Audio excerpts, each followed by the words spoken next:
오후에도 오전과 마찬가지로 좀 비슷한 이제 설교를 하게 될 텐데요. 이제 오후에 하나님께서 주시는 이제 말씀은 이제 요한복음 이제 5장 이 39절과 이제 40절입니다. 펼쳐보십시오.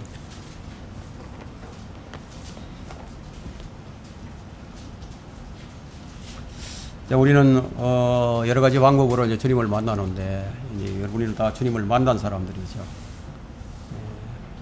우리가 이제 어떻게 주님을 이제 만나게 된 것인지, 어떻게 만나야 되는지 한번 살펴보겠습니다. 5장 39절과 40절이요. 제가 바트를 읽겠습니다. 성경을 상고하라. 이는 너희가 성경에 영생이 있다고 생각하미니 그 성경은 나에 관하여 증거하고 있습니다. 너희는 생명을 얻으려고 내게 오기를 원치 아니하는도다. 이 두 구절을 읽었는데, 자, 이 두 구절에서 무엇을 우리에게 시사하고 있는지 아마 여러분들은 이미 읽을 때 어느 정도는 아마 감을 잡았을 겁니다. 오늘 이 설교 제목은 성경에서 만난 주님, 성경에서 만난 주님, 이런 제목으로 말씀을 전하도록 하겠습니다. 자, 이 말씀을 위해서 기도하겠습니다. 사랑이 많으신 아버지 하나님, 오전에도 주님께서 저희들에게 말씀의 은혜를 베풀어 주셨고, 또 오후에도 또 이런 귀한 자리를 마련해 주셔서 우리가 주님을 경배하며 주님의 말씀을 듣게 해 주셨습니다. 이 시간 저희들이 집중해서 주님의 말씀에 경청할 수 있게 해 주십시오. 저희들의 눈을 뜨게 해주시고 마음을 열게 해주셔서 주의 말씀이 의미하는 바가 무엇인지 우리 마음에 잘 간직할 수 있도록 도와주시기를 원합니다. 우리는 여전히 어리석고 우리는 여전히 무지합니다. 주님의 도우심이 필요합니다.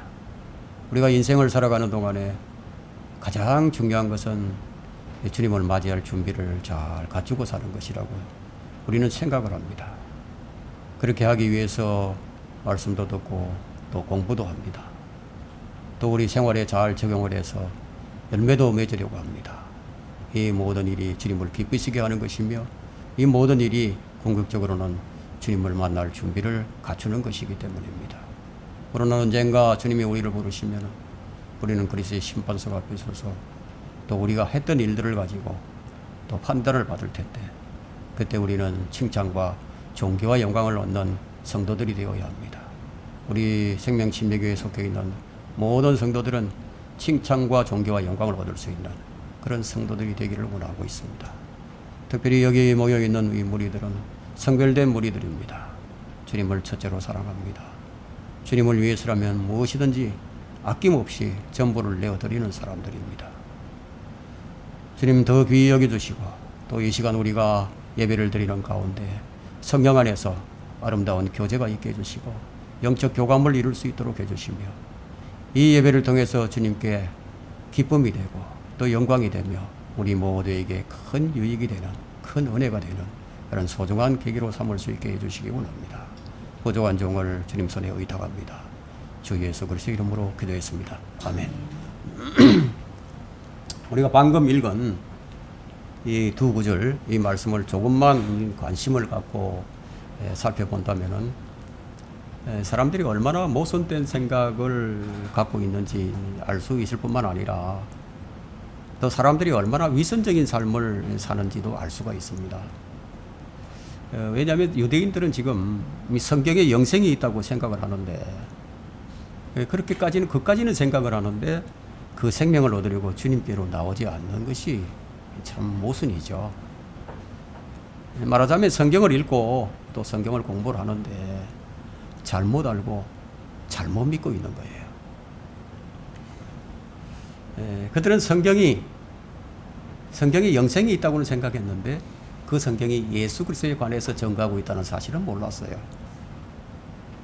만일 그들이 성경에서 예수 그리스도에 관한 증거들을 찾아서 그것을 알았더라면 그들은 생명을 얻으려고 주님께 아마 나왔을 겁니다. 그렇다면 왜 우리가 성경을 상고해야 하는가? 그러면 성경은 척 보면 알 수 있는 책이 아니에요. 왜 성경을 상고하라고 그러겠습니까? 척 보면 알 수 있는 것이 아니니까. 양눈에 불을 켜고 어디에 뭐가 있는지 찾아보는 것이 상고하는 거예요. 그래서 성경은 무엇과도 같으냐면 어린아이들이 가지고 노는 그림판 퍼즐과도 같습니다. 비유를 들자면 그렇다는 거예요. 그래서 성경은 이사야 34장 16절에서 이렇게 말씀을 하십니다. 너희는 주의 책을 찾아 읽으라. 이것들 중에는 하나도 부족한 것이 없고 하나도 자기 짝이 없는 것이 없으리니 이는 바로 나의 입이 명령하였고 바로 그의 영이 그것들을 모으셨습니다. 저희 말씀은 이 성경은 하나님 입의 명령이란 말이에요. 그리고 이 성경을 만드신 분이, 조합해서 만드신 분이 그래서 그의 영이 하셨다고, 성령께서 하셨다고. 이것들을 다 모아서 정경을 만들어 놓은 거예요. 그래서 성경은 짝이 있고 부족한 것이 하나도 없습니다. 그런데 그 짝을 잘못 맞추면 어떻게 되느냐. 이게. 그럼 잘못된 이해를 하게 되고 또 잘못된 믿음을 갖게 되겠죠. 그래서 주님은 이것을 찾아 읽으라고 이제 명령을 하십니다. 그래서 성경에서 주님을 발견하지 못한다면 그 어디에서도 우리가 주님을 발견할 수가 없어요. 그래서 주님은 성경을 상고해야 하는 그 이유를 분명히 말씀해 주셨는데 너희가 성경에 영생이 있다고 생각한다면 성경을 상고하라는 거예요. 그럼 성경을 상고해야 하는 목적이 무엇입니까? 그것을 알아야 되겠죠. 왜 우리가 상고해야 하는가? 그 목적이 있어야 돼요. 그 목적은 주님을 만나는 거예요. 성경에서 주님을 만난다 이거예요. 성경을 상고하는 목적은 내 자신의 지식을 업그레이드 시키기 위해서 그런 것이 아니에요. 성경을 상고하는 것은 성경의 말씀이 생명의 양식이기 때문에 공부를 하기 위해서가 아니라 주님의 말씀을 내가 먹고 배부르고 생명이 내 안에서 역사를 해야 하기 때문에 그래서 성경을 공부하는 거예요. 그래서 상고하는 거라고. 그러면 성경을 구체적으로 우리가 살피고 구석구석 뭐가 있는지 탐구하는 이유는 그 성경이 예수 그리스도에 관해서 이제 말씀을 하고 있기 때문이라는 겁니다. 그분은 이렇게 말씀하셨어요. 내가 길이다. 내가 생명이다. 그 말씀하신 진리이기 때문에 그러나 지식만 얻는 사람은 어떻게 되느냐? 주님께 나오기를 원치 않아요. 지식만 얻는 사람은. 성경에서 주님을 만난 사람은 자동적으로 진리를 찾아서 나서게 되어 있습니다. 왜 그런지 아세요? 요한복음 16장 13절에는 그러나 진리의 영이 오시면 그분이 너희를 모든 진리로 인도하실 것이라고 말씀하셨거든요. 그 진리의 영이 누구십니까? 성령님이시죠. 또한 성경은 그리스도의 보혈은 하나님을 참되신 하나님을 섬기게 하는 능력이 있다고 증언하고 있습니다. 히브리서 9장 14절에는 하물며 영원하신 성령을 통하여 흠없는 자신을 하나님께 드린 그리스도의 피가 어찌 너희 죽은 행실에서 너희 양심을 정결케 하여 살아계신 하나님을 섬기게 하지 못하겠느냐. 이처럼 이제 그리스도의 피 뿌림을 받은 사람들은 진리의 말씀을 따라서 행하게 된다는 거예요. 그런데도 진리의 말씀을 따르지 않는 사람은 뭐냐? 피 뿌림을 받지 않았거나 성경에 영생이 있는 줄 알면서도 그 성경을 상고하지 않는 사람이라는 거예요. 성경은 영감으로 기록된 책입니다. 디모데후서 3장 16절에 말씀하셨죠. 모든 성경은 하나님의 영감으로 주어진 것으로 교리와 책망과 바로잡음과 의로 훈육하기에 유익하니. 그 성경이 이제 영감으로 주어졌다는 이 말은 이 성경의 한 절 한 절이요 하나님의 호흡이 담겨 있다는 거예요. 그 성경을 배우면 뭐 지식을 얻을 수 있어요. 그러면 가르침을 받으면 지식을 얻게 되죠. 그래서 지식을 얻을 수는 있는데 그러나 지식은 진리의 지식과는 별개라는 겁니다. 이 점이 중요합니다. 지식과 진리의 지식의 차이가 뭐냐? 우리가 쉽게 좀 비유를 들겠습니다. 이게 빨간 사과가 있습니다. 사과는 색깔이 빨개요. 새콤하고 달콤합니다. 사과는 어떻게 키워야 하고 어떻게 거름을 줘야 되고 가지는 어떻게 잘라야 되고 뭐 이런 거 우리가 지식을 얻을 수 있어요. 가르침을 받으면은. 그러면 진리의 지식은 뭘 가지고 얘기하는 것이냐? 그 사과를 실제로 먹어보고 아는 것이 진리의 지식입니다. 실제로 먹어야 된다 이거예요. 네? 성경을 공부하고 지식만 얻을 것이 아니라 뭘 의미하고 있느냐? 실제로 경험하라는 거예요. 근데 무슨 말씀인지 내가 잘 몰랐는데, 야, 참 이런 깊은 의미가 있었구나. 근데 공감이 탁 된다 이거예요. 그러면 자기 무릎을 탁 치죠. 전율이 느껴진다. 근데 이제 많은 사람들이 공부를 많이 하는데 진리 지식이 이르지 못해요. 뭔 말입니까? 먹지 않는다는 거죠. 제가 이제 쉽게 뭐 비유를 들어서 얘기하자면은 아이 쇼핑만 하고 가는 거예요. 아이 쇼핑도 재밌어요. 백화점에 가서 쇼핑 한번 해보세요. 진짜 눈으로만 해보세요. 아마 재미있을 겁니다. 구경하는 것도. 그냥 많은 사람들이 공부를 하는데 진리 지식이 이르지 못하는 거예요.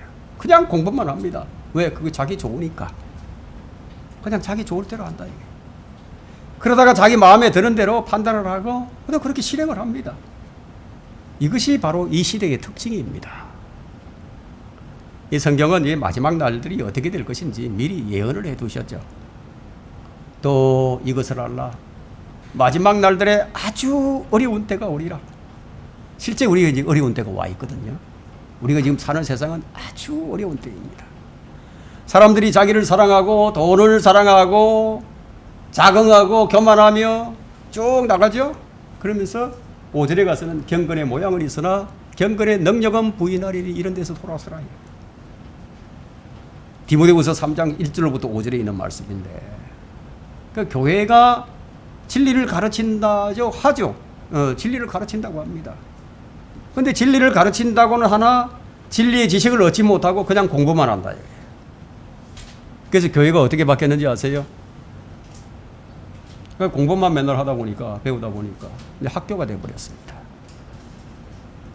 뭐 그렇다고 해서 진리 지식이 불필요하다 그런 말을 하고자 하는 것이 아닙니다.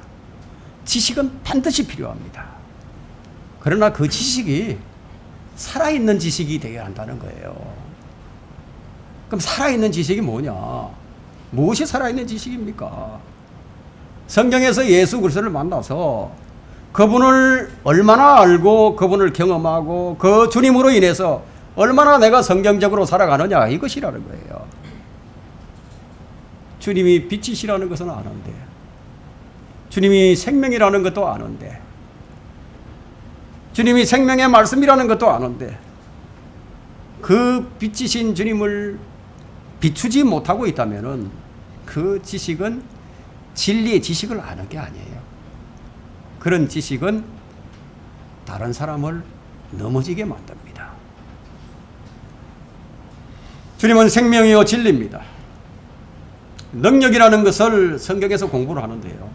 주님이 능력이라는 것을. 근데 그분으로 인한 능력 있는 삶을 살지를 못합니다. 그럼 그가 가진 지식은 진리의 지식이 아닐 것이라는 거예요. 여러분의 이전과 지금이 다른 점이 무엇이죠? 지금은 이 성경에서 말씀하고 있는 그 믿음의 실체를 실제적으로 내 몸 안에, 내 안에 담고 있는 것이 다른 것이에요. 이전과. 말하자면 실상에 대한 증거가 있다는 거죠. 실상에 대한, 허상이 아니에요. 예전에는 부활에 대한 단어적인 의미를 배웠다면은 이제는 그 부활의 능력을 아는 거예요. 예를 들자면 어떤 사람은 시편 23편 참 좋잖아요. 그죠? 그 말씀을 다 외우는 사람이 있어요. 또 어떤 사람은 그 말씀을 실제로 경험한 사람이 있어요. 그것을 경험하고 아는 것을 우리가 진리의 지식에 이르렀다 이렇게 얘기합니다. 경험하지 못하고 아는 것은 그냥 단순한 지식이에요. 그래서 말하자면 이제 진리의 지식이라는 것은 그 지식이 내 머리로 인식하는 정도가 아니라 경험되어지는 것을 얘기합니다. 이것을 우리가 잘 이해를 하셔야 됩니다. 이것은 전인격적인 것이거든요.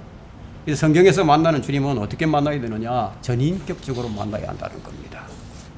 빛의 교제라는 것은 바로 이런 것을 얘기합니다. 좀 더 구체적으로 말을 한다면 아이들이 학교에서 성교육을 합니다. 그 성교육 시간에 남녀에 대해서 이성관에 관한 지식을 다 배우는 거예요. 지식이라는 것은 단순히 학문을 통해 아는 것이지만 살아있는 지식은 실제로 남자와 여자를 아는 것이 바로 살아있는 지식이에요. 그래서 디모데후서가 말하고 있는 진리의 지식은요, 살아있는 지식을 말하는 거예요. 근데 이 마지막 날들에는 살아있는 산 지식을 찾아보기가 어렵다는 겁니다. 왜냐하면 각자가 자기 좋을 대로 그렇게 사는 거예요. 공부를 안 하는 것도 아니고 공부를 하는 거예요. 근데 살아있는 지식이 없어요. 살아있는 지식이. 왜냐하면 이 진리는 예수 그리스도의 십자가에 동참되어지고 난 뒤에 얻어지는 것이기 때문이에요. 자기 부인이 없이는 체험할 수 없는 것이라는 거예요. 이 마지막 때의 현상은요, 단순히 진리라고 부르는 지식을 습득하기만을 원하는 거예요. 그냥 알기만 원해요. 그런 자들을 향해서 성경은 뭐라고 말씀하시느냐 하면 항상 배우나 진리의 지식에 결코 이룰 수 없느니라. 그래서 사람들은 끊임없이 배워요. 뭐든지 알고 싶어 해요. 항상 배웁니다. 그래서 신학 학위를 받고 성경을 여러 구절을 외우기도 하지만 근데 진리 지식에는 이르지 못한다는 겁니다. 이 마지막 때의 특징이 뭐냐? 실체가 없다 이거예요. 실체가 없어요. 여러분에게 이 실체가 있으십니까? 진리의 지식에 이르지 못하는 이유는 무엇인가? 그 이유를 알아야 되겠죠. 첫 번째는 하나님을 사랑하는 사랑이 없기 때문이에요. 사랑이 식어버렸어요. 이것이 마지막 때의 특징입니다. 사랑이 식어버리고 사랑을 찾아볼 수가 없습니다. 주님께서는 하나님을 섬긴다고 말하는 자들에게 말씀하시기를 요한복음 5장 42절에 보세요. 그러나 내가 너희를 아노니 너희 안에는 하나님을 사랑함이 없다는 것이라. 이것이 특징입니다. 그들이 무언가를 사랑하긴 사랑을 하는데 하나님을 사랑하는 것이 아니라 자기를 사랑합니다. 그리고 세상을 사랑합니다. 지식만 아는 것은요, 또 다른 열매예요. 또 다른 열매. 제가 왜 또 다른 열매라고 말씀드리느냐 하면요, 성경에는 또 다른 예수도 있고 또 다른 영도 있고 또 다른 복음도 있습니다. 진짜가 있으면 가짜도 있기 마련입니다. 공부를 열심히 합니다. 이유가 뭐예요? 자기 머리 담는 거예요. 왜 담죠? 지적 욕구를 충족시키기 위해서. 지적 욕구예요. 그리고 자신이 안다는 것을 과시하고 싶어 합니다. 그렇게 하니까 진리 지식이 얻어질 수가 없죠. 진리 지식이라는 것은 주님을 사랑할 때 얻어지는 거예요. 이 사랑이라는 것은 자기 희생이죠. 그래서 자기 부인이 없이는 불가능한 것이 사랑입니다. 얼마나 자기를 부인하느냐. 자기를 부인하지 못하여 하나님을 사랑할 수가 없고 하나님을 사랑하지 못하니까 생명을 얻으려고 주님께 나오기를 원치 않는다는 거예요. 여러분, 주님을 열심히 섬기지 않는 이유는 아주 단순합니다. 사랑하지 않기 때문이에요. 열심히 사랑해 보세요. 크게 사랑해 보세요. 그분과 함께 있고 싶어 하고 생각도 같이 하고 싶어 하고 모든 것을 함께 하고 싶어 하죠. 딱 붙어 있고 싶어 하죠. 그래서 40절에 보니까 너희는 생명을 얻으려고 내게 오기를 원치 아니하노도다. 결국은 무엇입니까? 원하지 않는 거죠. 여기 사랑이라는 것은 자기 부인인데 이 자기를 부인한다는 것은 자신의 모든 것을 부인한다는 거예요. 자기 생각까지도 자기 부인에는 반드시 증거가 있기 마련입니다. 얼마나 자기를 부인하느냐. 이것이 바로 사랑의 바로미터라고 할 수 있습니다. 근데 사랑을 한다고는 하는데 자기 자신을 부인하지 않습니다. 그러면 그 사랑은 진실된 사랑이 아니겠죠. 여러분, 이기적인 사랑도 있어요. 하나님을 정말 진심으로 사랑하는 사람은 자기 희생, 자기 부인이 따르게 되어 있습니다. 어려운 거 아니에요. 그 사랑의 증거는 희열로 나타나게 되고요. 그 사랑의 증거는 기쁨으로 나타나고 두근거림으로 나타나고 감사로 나타나게 됩니다. 이것은 사랑하는 사람만이 가진 특권입니다. 그런데도 하나님을 사랑하는 것 앞에서 부담이 느껴진다. 그러면 세상과 자기 자신을 사랑하는 것이 분명합니다. 하나님을 사랑하는 자는 하나님을 사랑하자는 그 말이 부담으로 다가오는 것이 아니라 어떻게 다가오느냐? 설렘으로 다가오는 거예요. 설렘. 여러분, 이런 것들을 좀 느껴보셨습니까? 예? 여러분, 어떻게 하면 하나님을 더 사랑할 수 있을까요? 여러분, 성경에서 주님을 찾아야 합니다.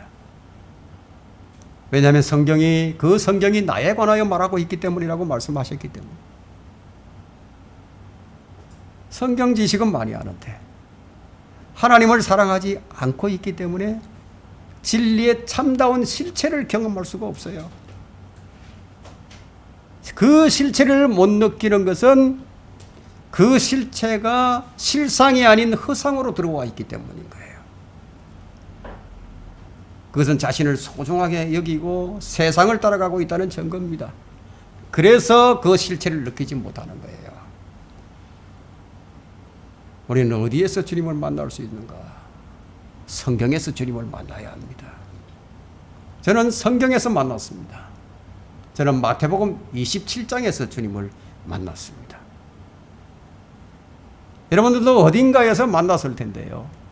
여러분들이 찾으시면 어디서 만났는지 알 수 있을 거예요. 그럼 주님을 우리가 전인격적으로 만나야 하는데, 그러면 이 전인격적으로 만나려고 한다면 어떻게 해야 되는가? 여러분, 그분은 부활의 영이시잖아요. 부활의 주님이시잖아요. 그럼 부활의 주님을 우리가 만나려고 한다면 우리가 반드시 통과해야 하는 것이 있어요. 무엇을 통과해야 하느냐? 죽음을 통과해야 됩니다. 우리가 죽음을 통과하지 않고서는 이 부활의 주님을 만날 수가 없습니다. 이 여러분이 참으로 성경에서 주님을 만나기 원한다면요, 먼저 여러분의 모습을 이 말씀을 통해서 발견을 해야 된다는 겁니다. 하나님의 사랑을 받아들이지 않으면 어떻게 되죠? 하나님의 사랑을 받아들이지 않게 되면 카인의 길을 걸어가는 거예요. 우리에게는 주의 길만 앞에 있는 게 아니라 카인의 길도 놓여 있습니다. 이 카인의 길이 무엇인지 아세요? 카인의 길은 다른 자를 영접하는 겁니다. 예수님이 아닌 다른 사람, 다른 자를 영접한대요. 43절에 보면요, 내가 내 아버지의 이름으로 왔으나 너희가 나를 영접하지 아니하는도다. 만일 다른 자가 자기 이름으로 오면 너희는 그를 영접하리라. 이렇게 된다는 거예요. 카인의 길을 무엇을 카인의 길이라고 말을 하느냐? 종교인의 길을 말하는 거예요. 종교인의 길. 창세기 4장 3절에 보면 시간이 흐른 후에 카인은 땅에서 나는 열매를 가져와서 주께 제물을 드렸고 카인과 그의 제물은 받지 아니하셨더라. 5절에는요. 안 받으니까, 하나님께서 안 받으시니까, 그러므로 이제 카인이 몹시 격노하고 안색이 변해버렸습니다. 이 카인이 하나님 모르는 건 아니었죠. 하나님 알고 있었어요. 하나님께 제물도 드렸습니다. 하나님께서 안 받으시니까 기분이 몹시 나빠졌어요. 카인의 동생 아벨은요, 최초의 목동이었습니다. 최초의 순교자입니다. 무슨 의미가 있을까요? 양을 치는 목자는 죽음을 각오하지 않으면 안 된다는 겁니다. 왜냐하면 우리 주님께서 목자셨습니다. 주님께서도 그래 하셨고 주님께서 세운 작은 목자들도 그렇게 했습니다. 목자가 세상에서 잘 되기를 원한다면 양들을 지킬 수가 없죠. 모든 목동은 처음 목동이 죽었듯이 결국은 죽음을 당할 수밖에 없다는 거예요. 근데 오히려 그 죽음을 기뻐해야 한다는 겁니다. 왜냐하면 성경의 처음 시작은요, 항상 보면은 마지막을 장식하고 있습니다. 아벨은 누구에 의해서 죽었죠? 종교인인 그의 형제에 의해서, 그의 형에 의해서 그냥 죽었어요. 진리의 지식을 방해하는 자들이 누구입니까?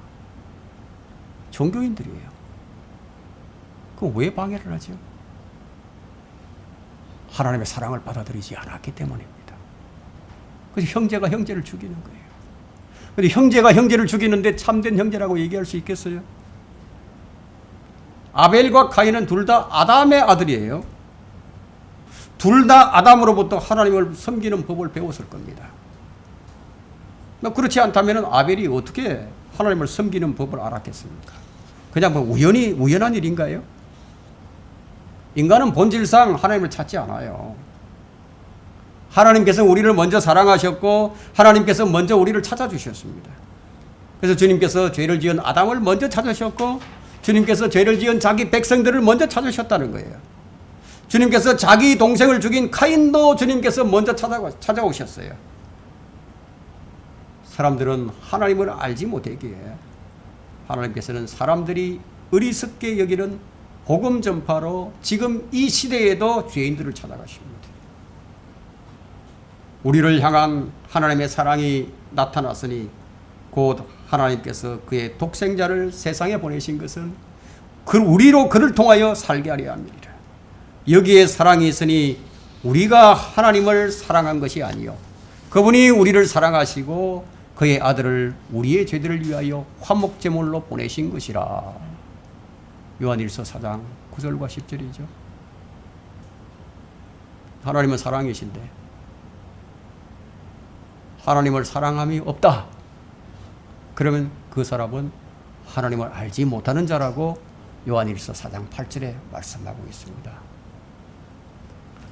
카인은 하나님을 섬겼고 하나님께 제물도 바쳤지만 하나님을 사랑하지는 않았습니다. 그가 하나님을 모르는 것이 아니었어요. 그가 하나님으로부터 표를 받지 아니하였던가요? 마귀들도 하나님을 믿고 떨기까지 하지 않습니까? 네가 한 번 하나님이 계심을 믿으니 잘하는 것이라. 마귀들도 믿고 떠느니라. 야고보서 2장 19절에 말씀하고 있죠. 뭐 하나님을 계신 거 알고 그 계신 거 믿는 거 그건 무슨 대수가 아니라는 거예요. 자, 이렇게 볼 때 참 믿음과 거짓 믿음이 있는 것을 우리가 알 수 있습니다. 카인이 하나님께 제물을 바치지 않았던가요? 하나님을 믿으니까 바쳤다는 거예요. 요즘 교인들이 하는 말이 어떤 말을 합니까? 하나님을 믿으니까 교회를 다니는 것 아니겠느냐고. 응? 믿지도 않는데 왜 교회를 다니겠느냐고 이렇게 말을 하죠. 그런 자들은 바로 이 말씀을 들어야 하는 거예요. 그래서 하나님을 믿으니까 교회 나와서 예배도 드리고 헌금도 하고 봉사도 다 하는데 심지어 아버지 학교도 다녀보고 어머니 학교도 다니고 제자훈련도 하고 청소년 학교, 베델 학교 등등 가르침을 잘 받는데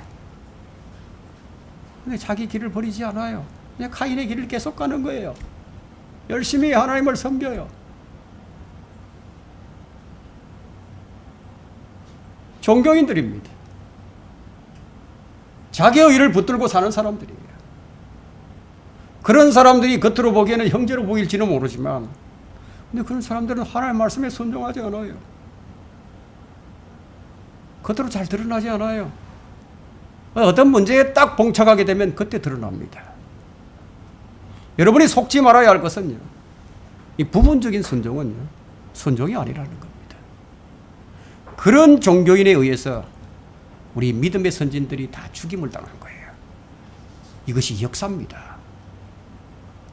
교회사를 살펴보게 되면 끊임없는 배교와 배신이 있었습니다. 이런 모든 일들이 무엇 때문에 일어나느냐? 우리가 이 카인의 경우를 보게 될 때 결국은 이게 자기 양심에 자기 자신에게 문제가 있음에도 불구하고 하나님의 말씀에 굴복하기는커녕 불평만을 해대면서 입술로만 주님을 믿는다고 하는 그런 사람들에 의해서 이런 일이 일어난다는 거예요. 아벨은 아버지께 경청해서 진리의 말씀에 따라서 순종의 길을 택했습니다. 그러나 카인은 아버지께 경청하지 아니하고 진리가 아닌 자기의 길을 택했습니다. 이런 일들은 한 가정에서도 일어납니다. 그래서 진리로 인해서 부모와 자식이, 남편과 아내가 대립하는 거예요. 너는 너의 길을 가고 나는 나의 길을 가겠다. 그 결과가 어떤 결과가 올지도 몰라요. 지옥이 불타고 있는 것이 안 보이죠. 태양보다 더 뜨거운 물이 지옥에서 지금 불타고 있는 것이 안 보인다는 거예요. 아예 상상조차 하지 않으려고 합니다. 이것이 눈먼 자들이에요. 지옥이 훨훨 타고 있는 것을 아는 사람은요, 그것을 볼 때 얼마나 안타깝겠습니까? 구원받지 못한 죄인이 지옥이 훨훨 타고 있다는 것을 볼 때, 내가 그곳에 가야 한다는 것을 알게 될 때 어떻겠습니까?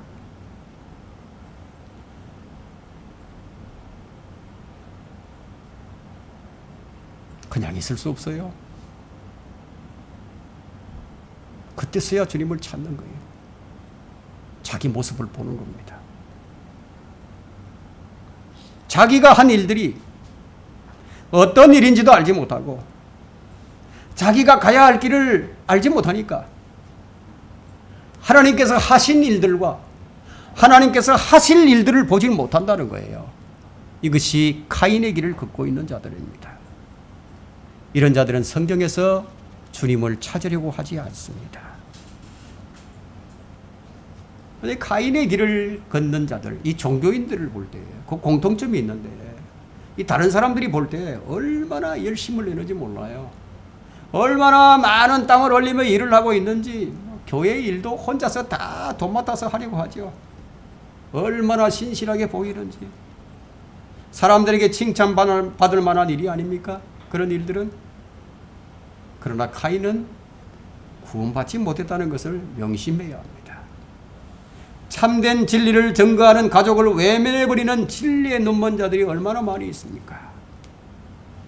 그런 사람은 자기가 하나님을 섬기는 것만 알지, 하나님께서 자기에게 무엇을 어떻게 하셨는가에 대해서는 그 은혜의 감사와 감격이 없는 사람들이에요. 근데 그런 사람이 왜 교회를 다니죠? 왜 그런 사람들이 교회를 다니죠? 그 이유는 요한복음 6장 26절에 있습니다. 왜 그런 사람들이 교회를 다니고 있는지.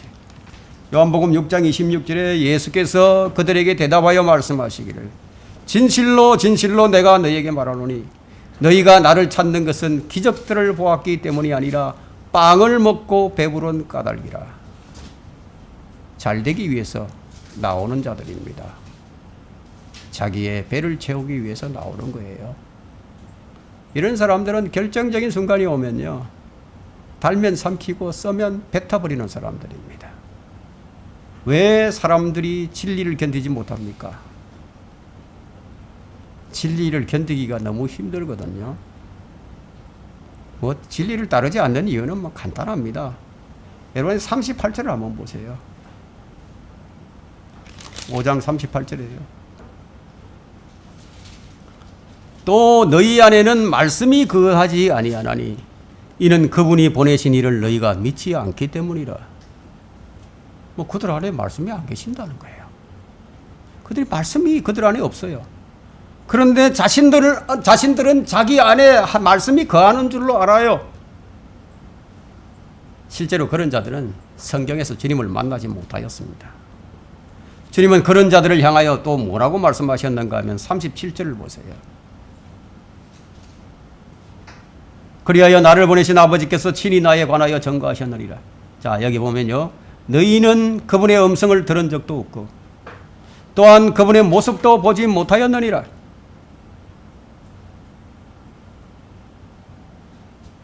만일 어떤 사람이 진정으로 성경의 주님을 만나서 인격적인 교제가 있었다면 이럴 수는 없다는 거죠. 이들의 마음의 귀가 막혀버렸고 마음의 눈이 닫혀 있습니다. 그러나 겉으로는 최고로 잘 섬기는 사람들처럼 보입니다. 왜 진리의 지식에 이르지 못하는가? 두 번째는 하늘에서 내려온 생명의 빵을 먹어본 적이 없기 때문입니다. 참 이건 무서운 말씀이거든요. 여러분 요한복음 6장 58절 한번 보세요. 이것은 하늘에서 내려온 빵이라 너희 조상이 만나를 먹고 죽은 것과 같이 아니하니 이 빵을 먹는 자는 영원히 살리라. 사람들은 배부른 빵을 원하는데 그 육신적인 빵을 원하죠. 그래서 하늘에서 내려오신 이 생명의 빵인 예수 그리스도를 먹어본 적이 없어요. 그것이 영원히 목마르지 않는 생수인데 이것을 먹어본 적이 없으니까 그 맛을 알 수 없죠. 근데 맛을 모르는데 어떻게 그 빵을 찾겠습니까? 계속 육신의 배를 불려줄 빵만을 찾고 있죠. 그런 종교인들의 특징은 뭐냐? 이 교회 나와서 그냥 물질을 요구합니다. 저는 이거 물질이 필요하니까 물질을 조금만 달라고. 그것 때문에 하나님을 잘 믿겠다고. 그렇게 하는 사람들은 하늘에서 내려온 생명의 빵을 먹어본 적이 없는 것이 분명합니다. 그렇지 않다면 심한 영적 질병에 걸려서 입맛을 잃어버렸거나 둘 중에 하나가 분명하죠. 이 생명의 빵이신 주님을 인격적으로 만나서 인격적인 교제를 나누는 자는요, 세상의 물질을 어떻게 봅니까? 썩은 것으로 보는 거예요. 그것이 배설물로 여겨지게 되는 겁니다. 자, 이런 믿음이 내게 있느냐는 거예요. 이런 믿음을 갖기 위해서 우리가 주님을 섬기는 거예요. 훈련도 하고 단련도 되는 겁니다. 거의 더 이상 그것에 집착하지 않아요. 주의 음성에 귀를 기울이고 주님과 교제하기 위해서 어디로 들어갑니까? 성경 속으로 들어가는 거예요. 여러분, 광야에서 이 만나를 맛본 사람들은 모두가 다 죽어버렸습니다. 만나는 하늘에서 내려온 것이 분명하지만 그러나 그것은 실상이 아니었거든요. 그것은 하나의 모형이었습니다. 생명의 빵에 대한 모형이었어요. 만나를 먹은 자들은 만족을 하지 못했지만 그러나 생명의 빵을 먹는 자는 만족을 하는 거예요. 그럼 우리가 하늘에서 내려온 것을 언제 먹을 수 있느냐는 거예요. 자, 이 우리가 모형인 이 만나를 한번 생각을 해봅시다. 이 만나가 광야에 내렸죠. 그러면 광야는 죽은 땅입니다. 아무것도 얻을 수 없는 땅이에요. 광야의 모습을 우리가 어디에서 찾아야 되죠? 광야의 모습을. 자, 물론 우리가 구원받은 성도는요, 이 세상의 광야와 같아요. 이 세상이. 구원받은 사람에게는요. 그래서 우리는 순례자의 길을 걸어갑니다. 그래서 이제 우리 마음에서 한번 찾아봅시다. 우리 마음에 만족할 만한 것이 있는가 하는 거예요. 우리 안에 생수의 강이 넘쳐 흐르는 것인가 하는 거예요. 자, 이것은 성도가 누려야 할 특권인데, 그럼 구원받지 못한 자연인들에게는 이 생수가 흐를 수가 없죠. 그런데 자연인의 마음이 메마른 광야와 같은 것이에요. 그래서 그들에게는 늘 불안감이 있고 두려움이 있습니다. 많이 가진 자나 적게 가진 자나 모두가 다 마찬가지입니다. 이런 메마른 광야에 무슨 일들이 시작되어야 하는 거 아니냐면 하늘로부터 주어지는 기적이 있어야 한다는 거예요. 만나는 기적이에요. 반석에서 물이 나온 것도 기적이었어요. 그럼 성경에서 주님을 우리가 만나려면요, 자신의 마음이 메마른 광야와 같다는 것을 발견해야 한다는 거예요. 그것이 무슨 의미가 있느냐면 내 자신은 가능성이 전혀 없는 광야와 같구나. 그야말로 절망적인 광야구나. 이것을 먼저 발견해야 된다는 거예요. 그럴 때 기적이 일어납니다. 하늘의 기적을 맛보게 되는 거죠. 근데 한 번 이 기적을 맛보게 되면 매일 내리는 기적을 맛볼 수 있다 이거예요. 만나가 매일 내렸잖아요. 근데 한 번 기적을 맛본 사람은 진리의 지식에 이르지 않으면 안 된다는 거예요. 이 기적은 언제까지 맛을 봐야 되느냐? 이스라엘이 광야에서 가나안 땅으로 땅을 밟을 때 그때 만나가 그쳤듯이 우리가 하늘로 올라갈 때까지 그때까지 우리가 이것을 맛보며 살아가야 된다. 이게. 매일같이. 주님은 이 광야로 나온 백성들을 책망을 하셨습니다. 광야로 나왔으면 기적을 보고 제대로 믿어야 하지 않겠느냐는 거예요. 육신의 정욕을 채우려거든 차라리 왕궁으로 가는 것이 더 낫지 않겠느냐. 이게. 그곳에는 부드러운 옷을 입은 자들이 많지 않느냐. 이게. 사람들이 성경을 읽고 공부를 하지만 그 성경이 양식이 되지 못하는 이유는요. 그 성경을 어떻게 보느냐. 이게. 보는 눈이 잘못되어 있거든요. 그 성경을 어떻게 보느냐. 육신의 눈으로 성경을 봅니다. 그래서 주님께서 하시는 말씀이 있죠. 요한복음 6장 63절에서요. 살리는 것은 영이니 육은 전혀 무익하니라. 내가 너에게 한 말은 영이요 생명이라. 육신으로는 아무것도 얻을 수 없다는 얘기예요. 주의 말씀이 영입니다. 주의 말씀이 생명입니다. 우리가 주님과 함께하면 우리가 정말로 주님과 함께 길을 가고 주님과 함께 순례의 길을 걷는 것이 확실하다면 우리가 주의 말씀 안에서 발견된다는 겁니다. 생명의 빵을 먹고 사는 사람은요, 어떤 외적인 일에 신경을 쓰지 않아요. 주님을 얻으려고 하는 거기에만 신경을 씁니다. 우리는 카인과 같은 종교인으로 살아서는 안 됩니다. 요한일서 3장 12절에는 카인과 같이 되지 말라고 했습니다. 종교인처럼 살지 말라는 거예요. 카인이 모든 종교인의 표본이 된 겁니다. 왜 진리의 지식에 이르지 못하는가? 세 번째, 죄로 인해 주의 얼굴로부터 감추어져 버렸기 때문입니다. 카인은 주의 얼굴로부터 감추어져 버렸어요. 인간은 하나님으로부터 감추어져 있습니다. 하나님을 아는 지식이 아주 없어요. 인간은 이 육신으로 태어났기 때문에 하나님을 알만한 지식이 전혀 없는 거예요. 그래서 하나님을 알려면 먼저 살리는 영에 의해서 다시 살아나야 합니다. 하나님을 아는 데 있어서 이 육신은 전혀 무익하기 때문이에요. 살리는 것은 영이니 육은 전혀 무익하니라.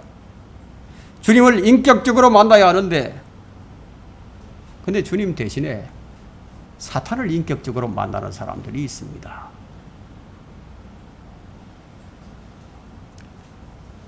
카인의 길을 따르는 종교인들입니다.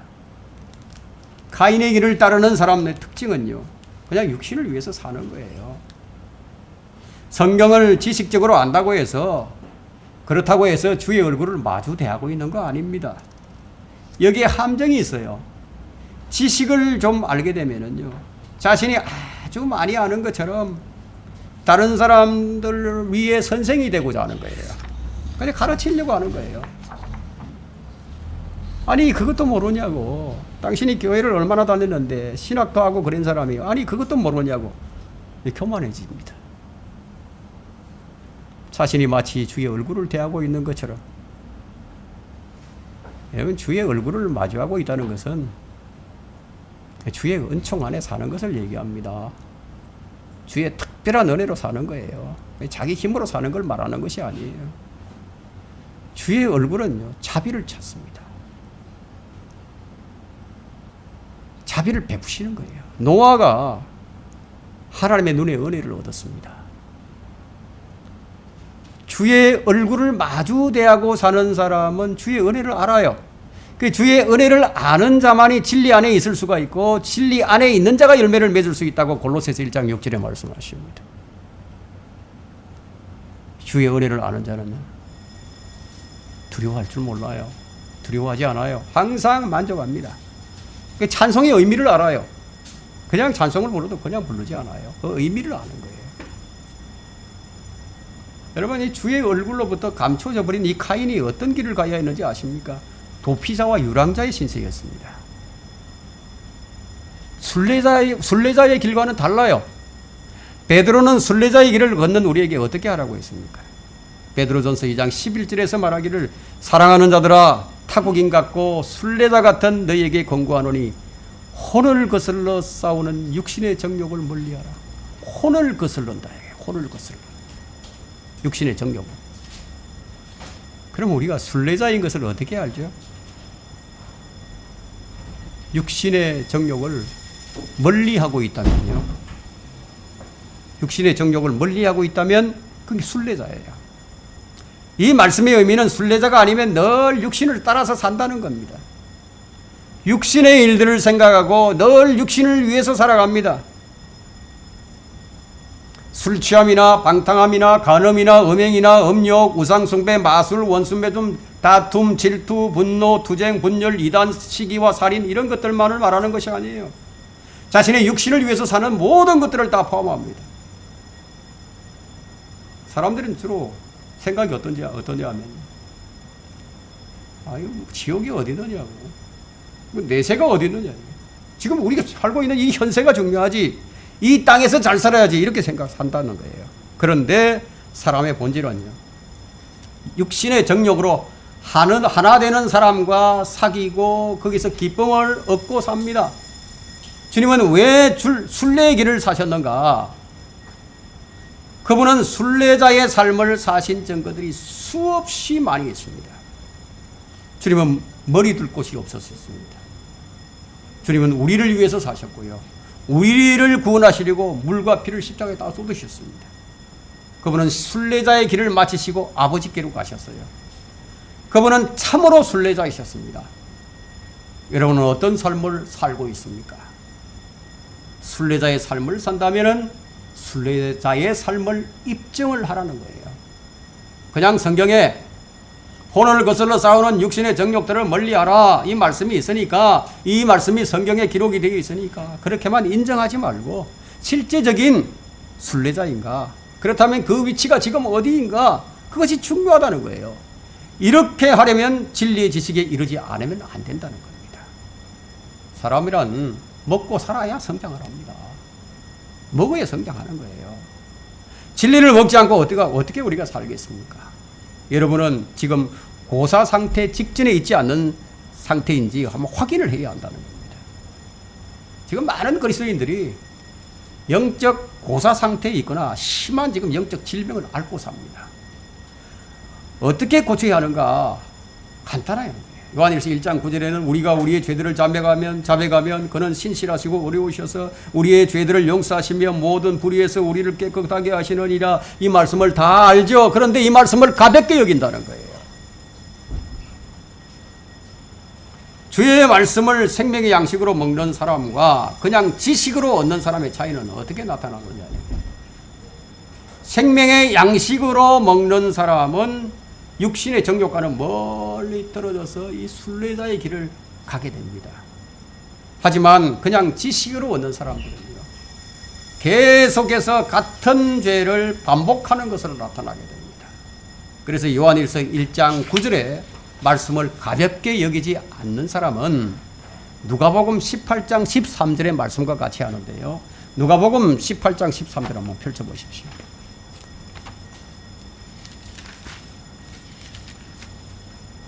누가복음 18장 13절입니다.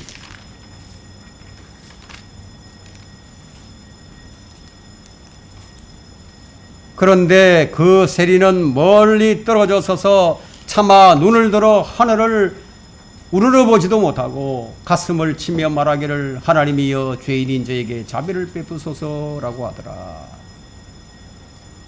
차마 눈을 들어서 하늘을 보지 못하는 거예요. 자신이 지은 죄로 인해서요, 애통하는 거죠. 그게 마음으로 죄를 깨닫는 겁니다.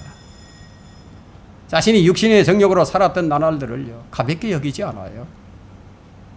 여러분은 이런 문제 앞에서 한번 철교해 본 적이 있으십니까? 주님께 자비를 베풀어 달라고. 인간은 주의 자비가 아니면 살 수가 없는 존재예요.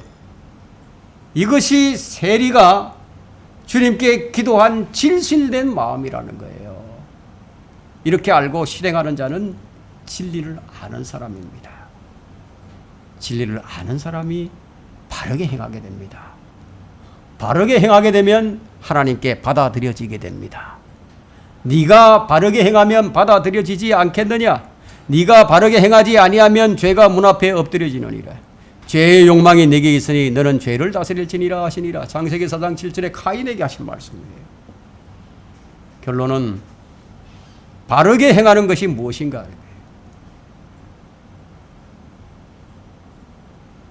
성경을 믿고 성경에 기록된 대로 믿고 사는 것이 바르게 사는 것입니다. 그러면 어떻게 살 수 있는가? 정말 그렇게 살 수 있는가? 우리가 성경에 기록된 대로 정말 그렇게 살 수 있는가? 그건 불가능입니다. 그렇다면 온전하게 사는 것이 무엇입니까?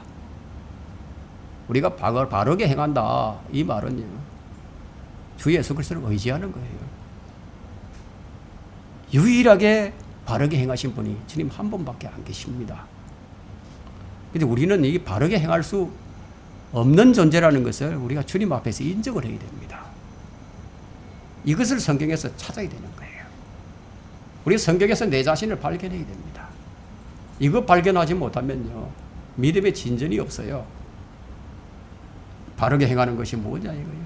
한 가지 방법밖에 없습니다. 주님을 찾는 거예요. 주님을 선택하는 거죠. 주님께 딱 붙어 있어야 되는 거예요. 바르게 행하는 것은 바르게 행하신 주님을 선택하는 길밖에 없다는 거예요. 이것만이 바르게 행할 수 있는 거예요. 이것만이 하나님께서 만족하시니까요. 주의 말씀을 양식으로 삼는 일이 너무나 중요합니다. 왜냐하면 먹지 않으면 죽으니까요. 여러분, 바람 빠진 축구공을 한번 생각해 봅시다. 여러분 안에 계신 성령이 소멸되면은 바람 빠진 축구공이에요. 바르게 행하는 것에 대해서 우리가 확신해야 할 것이 있는데요. 빌립보서 1장 6절인데요. 너희 안에서 선한 일을 시작하신 그분께서 그리스도의 날까지 그 일을 완성하시리라. 누가 하신다고 하셨죠? 선한 일을 누가 하시는 것인가요? 우리 안에서 선한 일을 시작하신 분이 계십니다. 그분이 우리의 구주 예수 그리스도십니다. 무엇이든지 바르게 행하려면 주님을 선택하고 성경이 말씀하신 대로 주님께 맡기라는 거예요. 그리하면 주님께서 행하신다고. 성경을 왜 안 믿는가? 성경을 왜 안 믿죠? 왜 하나님을 안 믿죠? 왜 하나님을 안 섬기죠? 그 사람이 거짓말쟁이이기 때문입니다. 왜 하나님을 안 믿죠? 하나님을 자기 수준에서 생각하기 때문이에요. 여러분이 성경에서 주님을 만나서 새 생명을 얻었다면 반드시 그 다음에 해야 할 일은 진리 지식에 이르는 일이에요. 진리 지식에 이르러야 해요. 이것이 하나님께서 원하시는 일입니다.